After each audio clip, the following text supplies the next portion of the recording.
Manguddoo umuriidhaan buleessa ta'a guyyaarraa asitti argamneerra egaa dhaggeeffattoota keenya sagantaa ayyaana kabaja ayyaana yaadannoo magaalaa Walanchisii keessatti yaa nagaa jirta siifuu nagaa jira kan hundaanira Ambaaduma rabbi kawaa bu'aa kan hundaanira Jabahame ajaba siyabi kan hundaanira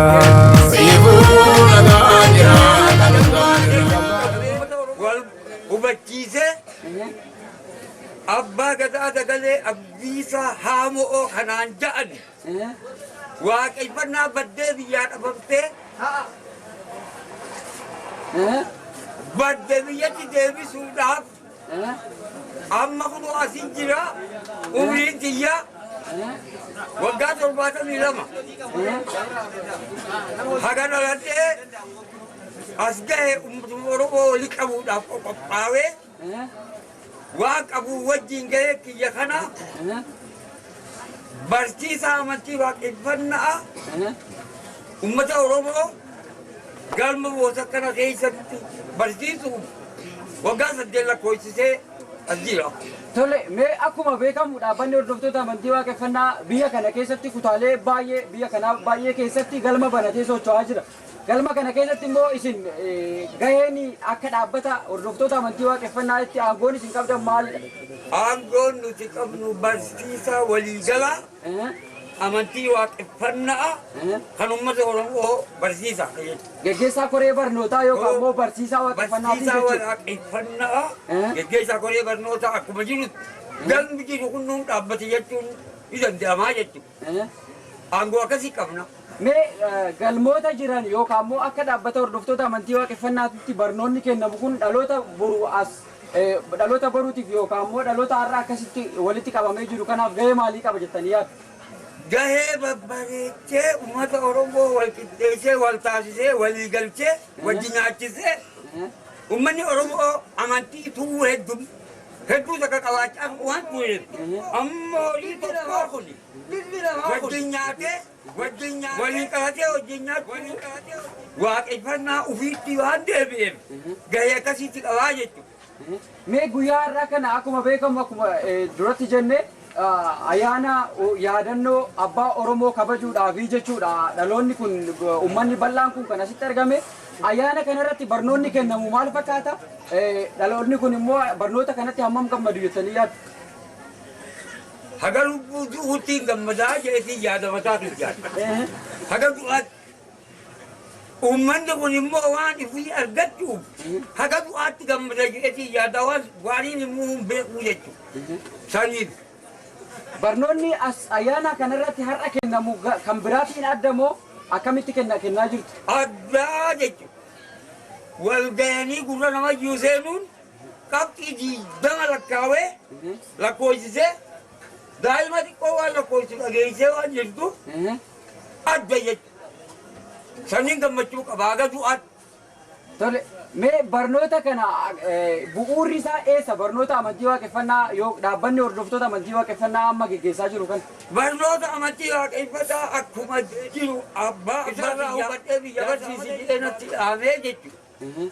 Saniifuu biyya kana keessa ni jira jedhee waan hin amanneef amma namoota kana akkatti fuula agarsiisuudhaa gahee qabaasan kennaa jedheetiin gammadaa jiru. Akka dhaabbata hordoftoota amantii waaqeffannaatti barnoonni kun galma kamiyyuutu kennamaa jira har'a? Galma 240 meeqatti kennamaa jira amma.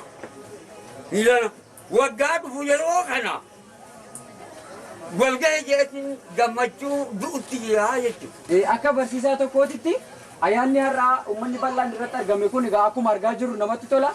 Mee kan duraanitti irraa maaltu adda godhatanii yaaddu? Biilaa xiqqaa fi guddaa itti ol ka'ee amlee takka nyaatee waliin ta'uu tokko waan irraa adda godha. Tole ergaa dhumaa waan uummata kanaaf dabarsitan yoo qabaatanii warra ayyaana kana kabajuuf dhufe kana yoo qabaatan dabarfachuu hin dandeessu. Ergaan uummata kanaaf dabarsu akkuma walii galaatti warra waan fi hubate kana waan hin dabarsu akka waan ifiitti jabaatee xiqqaa barsiisee guddaan bahee waliin jiruu lafa tanaa irratti badhaadhanii jiraatan akka beekaniin isaanii himaa jechuudha.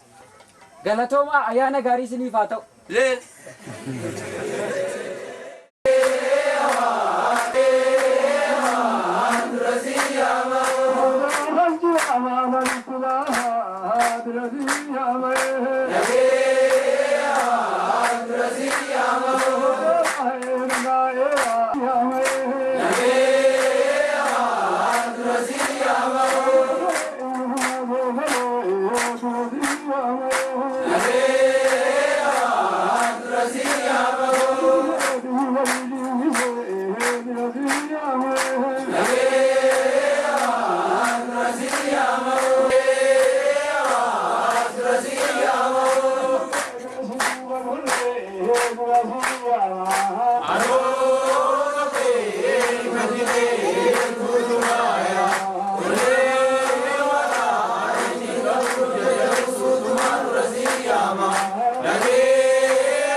waan itti sochoosuu barbaachisaa jechuudha.